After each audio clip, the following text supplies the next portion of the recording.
नागपूर मुंबई समृद्धी महामार्गावर खंबाळे शिवारात आज गुरुवारी सकाळच्या सुमारास कंटेनरला अपघात झाला। या अपघातात चालकाचा मृत्यू झाला आहे। या अपघातामुळे रस्त्यावरील वाहतूक काही काळ विस्कळीत झाली होती। या अपघाताची प्राथमिक माहिती अशी की नागपूर मुंबईच्या दिशेने अवजड लोखंडी पत्र्याचे शीट घेऊन जाणारा कंटेनर खंबाळे माळवाडी अंडरपास पुलाला धडकला। त्यानंतर कंटेनरची केबिन थेट खाली कोसळली।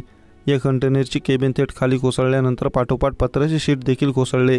हे पत्र्याचे शीट खाली कोसळल्याने त्या खाली दबून कंटेनर चालकाचा मृत्यू झाला। अपघातस्थळी बघ्यांची मोठी गर्दी जमली होती। काही वेळातच मदतीसाठी पथके अपघातस्थळी दाखल झाली। या अपघातामुळे रस्त्यावरील वाहतूक काही काळ खोळंबली होती।